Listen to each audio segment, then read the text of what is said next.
சந்தன குங்குமலேபிதலிங்கம் பங்கயகார சுஷோபிதலிங்கம் சஞ்சித பாவ விநாசனலிங்கம் தத்பிரணமாமி சதா சிவலிங்கம். சந்தன குங்குமலேபிதலிங்கம் பங்கயகார சுஷோபிதலிங்கம் சஞ்சித பாவ விநாசனலிங்கம் தத்பிரணமாமி சதா சிவலிங்கம். ஓம் நமச்சிவாய. மேன்மைகள் சைவ நீதி விளங்குக உலகமெல்லாம். நோயற்ற வாழ்வே குறைவற்ற செல்வம். அந்த நோய் நொடிகள் இல்லாத வாழ்வு இந்த உலக மக்கள் எல்லோரும் வாழ வேண்டும் என்று கலியுகத்தின் காந்தமலை யோதியாகிய சபரிமலை சுவாமி ஐயப்பனுடைய திருவடிகளை சிறந்தாழ்த்தி டான் தமிழொலி ஓம் தொலைக்காட்சி நேயர்கள் அனைவருக்கும் சர்வதேச இந்து மத குருபீடம் அகில இலங்கை சபரிமலை ஸ்ரீ சாஸ்தாபீடத்தின் சார்பில் இனிய வணக்கங்களும் நல்லாசிகளும்.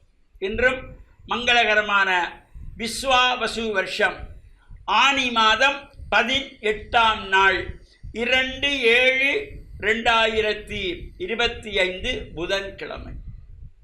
இன்று மலர்ந்திருக்கின்ற இன்றைய பொழுதும் நம் எல்லோருடைய வாழ்விலும் எல்லா விதமான சிறப்புகளும் வெற்றிகளும் செல்வங்களும் கிடைக்க வேண்டும் என்று பிரார்த்தித்து, இன்று புதவாரம் என்கின்ற புதன்கிழமை ஒரு அற்புதமான நாள். இந்த கிழமைகளுக்குள்ளே இந்த புதன்கிழமை கிடைத்தால் சுபகாரியங்களுக்கு ஒரு அபரிமிதமான சக்தியை தரக்கூடியது.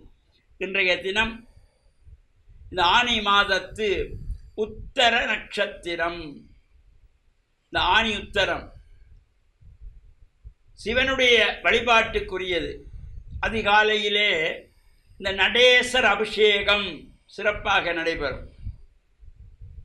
நடேச பெருமானுக்கு அதிகாலையிலே அபிஷேகம் உற்சவங்கள் நடைபெற்று இறைவன் ஆனந்த தாண்டவமாடுகின்ற வகையிலே இந்த உற்சவத்திலே இந்த ஆனந்தமாக நடனங்கள், நாட்டியங்கள், தாண்டவங்கள் என்கின்ற வகையிலே இறைவன் ஆனந்த தாண்டவமாடி வருகின்ற காட்சியோடு கூடியதாக காலையிலே நடைபெற்று, அதனைத் தொடர்ந்து பல்வேறு ஆலயங்களில் இன்று தீர்த்த உற்சவம் அவ்வாறு சிறப்பாக நடைபெறுவதோடு, இந்த தீர்த்த உற்சவம் இறைவனுடைய ஐந்தொழில்கள் சிருஷ்டி, திதி, சம்ஹாரம், திரோபவம், அனுக்கிரகம், படைத்தல், காத்தல், அழித்தல், மறைத்தல், அருளல். இந்த தேர் திருவிழா வரையிலே சம்ஹாரம், அதுக்கப்புறம் தீர்த்த திருவிழா மறைத்தல். இறைவனுடைய இந்த தீர்த்த உற்சவத்திலே அடியவர்களெல்லாம் நீரிலே மூழ்குவது, அந்த அஸ்திரதேவரை மூழ்கி எடுப்பது, தண்ணீருக்குள்ளே சென்று மறைந்து எழும்புவது. மாலை நடைபெறுகின்ற கொடியிறக்கம், இந்த துவஜ அவரோகணம் என்கின்ற கொடியிறக்க உற்சவம், மௌன உற்சவங்கள், அருளலை கொடுப்பது என்கின்ற வகையிலே இந்த தீர்த்த உற்சவம். மறைத்தல் என்கின்ற தொழிலை குறிக்கின்றது இந்த தீர்த்த உற்சவம். பல்வேறு ஆலயங்களிலே புலோலி பசுபதீஸ்வர சிவன் தேவஸ்தானத்திலே இந்த ஆலயத்தினுடைய வாயு மூலையிலே அமர்ந்திருக்கின்ற மிகப்பெரிய தீர்த்த கேணியிலே இந்த தடாகத்திலே இந்த தீர்த்தம் அங்கே நடைபெறும். அதேபோல ஏனைய ஆலயங்களிலும் இந்த தீர்த்த உற்சவங்கள் சிறப்பாக நடைபெறுகின்றது. சம்மாந்துறை வீரமுனை ஸ்ரீ சிந்தா யாத்திரை பிள்ளையார் ஆலயத்திலும் இந்த ஆலயத்திற்கு வடதிசையிலே ஈசான மூலை வரையிலே பிரம்மாண்டமான அந்த தீர்த்த கேணியிலே, அந்த தீர்த்த புஷ்கரணி தடாகத்திலே இந்த தீர்த்த உற்சவம் நடைபெறும். இவ்வாறு சிறப்பான உற்சவங்களோடு கூடியது இந்த ஆனி மாதத்து உத்தர நட்சத்திரம். சிவனை வழிபாடு செய்வதற்கு ஒரு சிறந்தது. இந்த உத்தர நட்சத்திரத்திலே பல்வேறு ஆலயங்களிலும் சங்காபிஷேகங்கள், குளிர்த்தி அபிஷேகங்கள், தீர்த்த உற்சவங்கள் நடைபெறுவதோடு, கிழக்கு மாகாணம் திருகோணமலை தம்பலகாமம் ஸ்ரீ ஆதிகோண நாயகர் தேவஸ்தானத்திலே இன்றைய தினம் துவஜ ஆரோகணம் என்கின்ற கொடியேற்று உற்சவம். ஆனி உத்திரத்திலே இந்த கொடியேற்று உற்சவம் நடைபெறும். தம்பலகாமம் கோணேஸ்வர் ஆலயத்திலே, ஆதிகோண நாயகருடைய ஆலயத்திலே இன்று கொடியேற்றம். இவ்வாறு பல்வேறு ஆலயங்களிலும் இந்த சிறப்பான பூஜைகள் வழிபாடுகள் நடைபெறுகின்ற பொழுது அவற்றில் நாம் சென்று இறை பிரார்த்தனையில் ஈடுபட்டு சமய கலாச்சார விழுமியங்களை பாதுகாக்கின்ற வகையிலே கலாச்சார உடைகள் அணிந்து சென்று ஆலய வழிபாட்டில் ஈடுபட்டு இறையருளை பெற்று மண்ணில் நல்ல வண்ணம் வாழ டான் தமிழொலி ஓம் தொலைக்காட்சி நேயர்கள் அனைவருக்கும் சர்வதேச இந்து மத குறிப்பீடம் அகில இலங்கை சபரிமலை ஸ்ரீ சாஸ்தாபீடத்தின் சார்பில் நல்ல ஆசிகளை கூறிக்கொள்வதில் மனமகிழ்வு கொள்கிறோம். சர்வே ஜனாக சுகினோ பவந்து சமஸ்த சன்மங்களானி சந்து. சுபம்.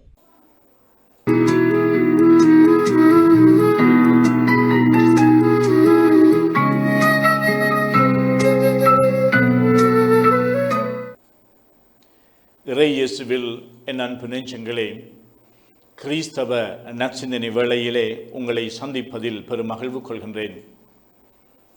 ஆண்டவர் இயேசு மலைப்பொழிவிலே ஏராளமான நற்சிந்தனைகளை முன்வைத்து போதித்திருக்கின்றார். அதிலே ஒன்று, ஒழுக்க நெறியிலே நாங்கள் மற்றவர்களை குற்றவாளிகளாக தீர்ப்பிடாதீர்கள் என்று சொல்லிக் கொடுக்கின்றார்.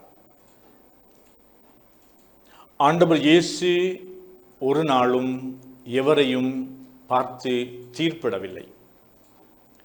தீர்ப்பு என்பது அடுத்தவரை தண்டிப்பதற்காக, அடுத்தவருடைய குற்றத்தை சுட்டி காட்டுவதற்காக பயன்படுத்தப்படுகின்ற ஒரு ஆயுதம்.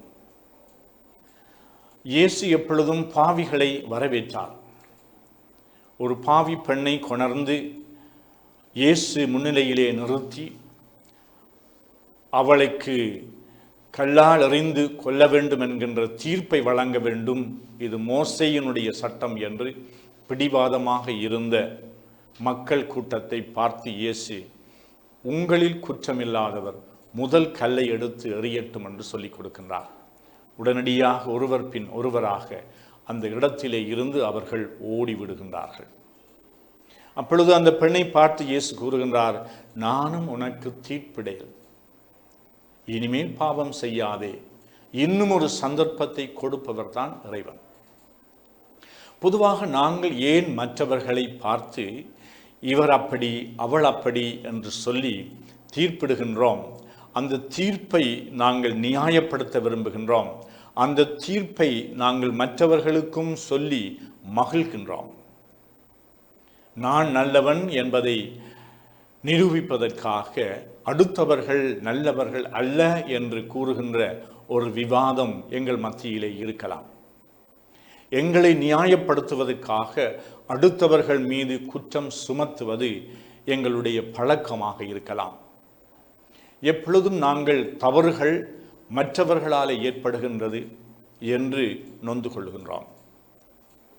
ஆனால் இயேசு தன்னுடைய போதனையிலே சொல்லிக் கொடுக்கின்றார், உங்களுடைய கண்ணிலே பெரியதொரு மரக்கட்டையை வைத்துக்கொண்டு அடுத்தவருடைய கண்ணிலே துரும்பி இருக்கின்றது, நான் எடுத்து விடுகின்றேன் என்று சொல்லக்கூடாது என்று. அதாவது நாங்கள் மற்றவர்களுக்கு தீர்ப்பிடுகின்ற பொழுது நான் யார் என்ற அந்த கேள்வி, நான் எப்படி இருக்கின்றேன் என்ற அந்த கேள்வி எங்கள் மத்தியிலே முதலில் எழ வேண்டும். என்னை குறித்து நான் என்னை பார்க்கின்ற பொழுது என்னுடைய பலவீனங்களையும் நான் பார்க்கின்றேன்.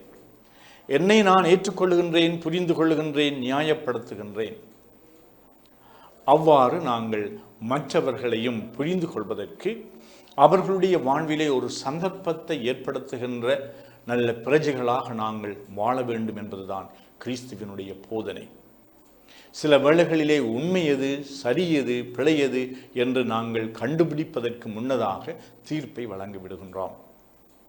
ஒருவர் ஒரு தவற்றை கூட செய்தாலும் அதற்கு பின்புலத்திலே என்ன இருக்கின்றது, அதனுடைய காரணம் என்ன, ஏன் என்று நாங்கள் இந்நாட்களிலே ஆராய்ந்து பார்க்க வேண்டும்.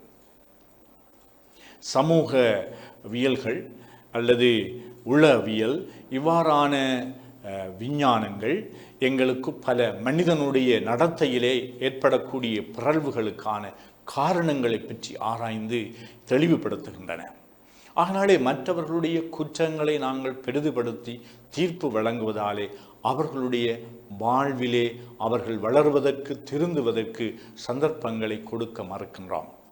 ஆண்டவர் இயேசு எங்கள் ஒவ்வொருவரையும் பார்த்து சொல்லுகின்றார், மற்றவர்களை குற்றவாளிகளாக தீர்ப்பிடாதீர்கள் என்று.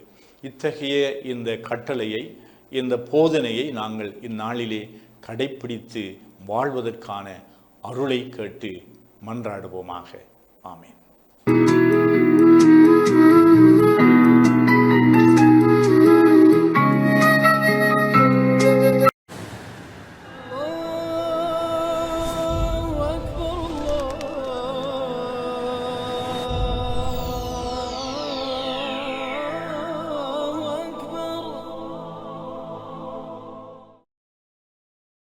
அஸ்ஸலாமு அலைக்கும் வரஹ்மத்துல்லாஹி வபரகாத்துஹு. அல்ஹம்துலில்லாஹ் வஸ்ஸலாத்து வஸ்ஸலாமு அலா ரசூலில்லா முஹம்மது இப்னு அப்துல்லாஹ் வ அலா ஆலிஹி வ ஸஹ்பிஹி அஜ்மஈன். அம்மா பஅத். அன்பினுக்குரிய சகோதர சகோதரிகளே, விடிந்திருக்கக்கூடிய இந்த அதிகாலை பொழுது நம் அனைவருக்கும், நம்மை சார்ந்தவர்களுக்கும் சாந்தி சமாதானம் உள்ள நல்ல நாளாக அமைய வேண்டுமென்று எல்லாம் வல்ல இறைவனை பிரார்த்தித்தவனாக, உலக வாழ்க்கையில் மனிதன் நிம்மதியாக, சந்தோஷமாக, மகிழ்ச்சியாக வாழ்வதை எல்லோரும் விரும்புகிறார்கள். நாம் அனைவரும் அதனைத்தான் எதிர்பார்த்து கொண்டு இருக்கிறோம். நிம்மதி, மகிழ்ச்சி என்பது மனிதனுடைய வாழ்க்கையில் இன்றியமையாத ஒன்றாக இருக்கிறது. மனிதன் ஐக்கியமாக, சந்தோஷமாக, சமாதானத்தோடு வாழ்வதை இஸ்லாம் பல்வேறுபட்ட சந்தர்ப்பங்களில் வலியுறுத்தி இருக்கிறது. அவ்வாறான வழிகளுள் ஒரு முஸ்லீம் மற்ற முஸ்லீமை காணுகின்ற நேரத்தில் அவனை பார்த்து முஹம்மன் அஸ்ஸலாமு அலைக்கும் என்று கூறுகின்ற நேரத்தில் உங்கள் மீது சாந்தி சமாதானம் உண்டாகட்டும், அந்த இறைவனுடைய அருளும் அவனுடைய அபிவிருத்தியும் உங்கள் மீது உண்டாகட்டும் என்றுதான் ஒரு முஸ்லீம் மற்ற முஸ்லீமை பார்த்து முஹம்மன் கூறுகின்ற நேரத்திலே அவன் வாழ்த்துக்களை பிரார்த்தனைகளாக அவனுக்காக வாழ்த்தி பிரார்த்திக்கின்றான். இதனை அல்லாஹ்வின் இறுதி தூதர் முஹம்மத் நபி ஸல்லல்லாஹு அலைஹி வஸல்லம் அவர்கள் பல்வேறுபட்ட சந்தர்ப்பங்களில் இச்சமூகத்தினருக்கு மக்கள் ஐக்கியத்தோடும் சந்தோஷத்தோடும் சமாதானத்தோடும் வாழ வேண்டும் என்பதற்காக ஒரு அழகிய ஊடகமாக இந்த சலாம் என்கின்ற ஒரு நற்கிரிகையை இந்த சமூகத்தில் மயப்படுத்தி வைத்திருக்கிறார்கள். மனிதன் யாராக இருந்தாலும் அவனுக்கென்று ஒரு சுய கௌரவத்தை இறைவன் வைத்திருக்கிறான். அந்த மரியாதையோடு அவனை பார்க்க வேண்டும். அவன் உயிரோடு வாழ்ந்தாலும் அவன் மரியாதைக்குரியவன், உயிரற்ற உடலாக இருந்தாலும் அவனுக்கென்று தனியான ஒரு மரியாதை இருக்கிறது என்பதனை நபிகளாருடைய வாழ்க்கையில் எம்மால் பார்க்க முடிகிறது. ஒரு நாள் பொழுது மதீனாவின் வீதியில் ஒரு மரணித்த மனிதனுடைய பூத உடல் எடுத்துச் செல்லப்படுகிறது. நபியவர்கள் ஓரிடத்தில் சில அருமை தோழர்களோடு உட்கார்ந்து பேசிக்கொண்டு இருக்கிறார்கள். அந்த மனிதனுடைய பூத உடல் எடுத்துச் செல்லப்படுகிற நேரத்தில் தன்னருகில் அந்த மனிதனுடைய பூத உடல் வந்த நேரத்தில் உடனே எழுந்து நின்று அதற்கு மரியாதை செலுத்துகிறார்கள் நபியவர்கள். கூட இருந்த அருமை தோழர்களான சஹாபாக்கள், நபியே நாயகமே, எதற்காக எழுந்து நின்று நீங்கள் மரியாதை செய்கிறீர்கள்? அதுவோ மாற்று மதத்தை சார்ந்த ஒருவருடைய பூத உடல், அதற்கு நீங்கள் மரியாதை செய்ய வேண்டுமா என்று சொன்னபோது அல்லாஹ்வின் இறுதி தூதர் முஹம்மத் நபி ஸல்லல்லாஹு அலைஹி வஸல்லம் அவர்கள் சொன்ன வார்த்தை, அது ஒரு மனிதனுடைய உடல் அல்லவா, அதுவும் ஒரு மனிதன் தானே என்று நபி ஸல்லல்லாஹு அலைஹி வஸல்லம் அவர்கள் உயிரற்ற உடலுக்கே எழுந்து நின்று மரியாதை செய்த வரலாற்றை இஸ்லாத்திலே பார்க்க முடிகிறது. ஆக யாரும் உலகத்தில் மதிப்பெற்றவர்களாக இல்லை. எல்லோருக்கும் சுய மரியாதை இருக்கிறது. அவர்களுக்குரிய மரியாதையை நாம் கொடுக்க வேண்டும். சமாதானமாக வாழ்வதை இஸ்லாம் வலியுறுத்துகிறது. உங்களுக்கு மத்தியிலே பொறாமைப்பட்டு கொள்ளாதீர்கள். உங்களுக்கு மத்தியிலே நீங்கள் குரோதத்தை வளர்த்து கொள்ளாதீர்கள். ஒருவர் மற்றவருடைய முகத்தை பார்க்கிற நேரத்தில் முகத்தை திருப்பிக் கொள்ளாதீர்கள். ஏன்? நீங்கள் அனைவரும் இறைவனுடைய அடியார்களாக உலகத்திலே படைக்கப்பட்டிருக்கிறீர்கள் என நபிகள் நாயகம் ஸல்லல்லாஹு அலைஹி வஸல்லம் அவர்கள் கூறுகிறார்கள். எனவே இவ்வுலக வாழ்க்கை என்பது ஒரு குறுகிய கால வாழ்க்கை. மகிழ்ச்சியோடு வாழ வேண்டும். வாழ்க்கையை இறைவன் தந்திருப்பது வாழ்வதற்காக.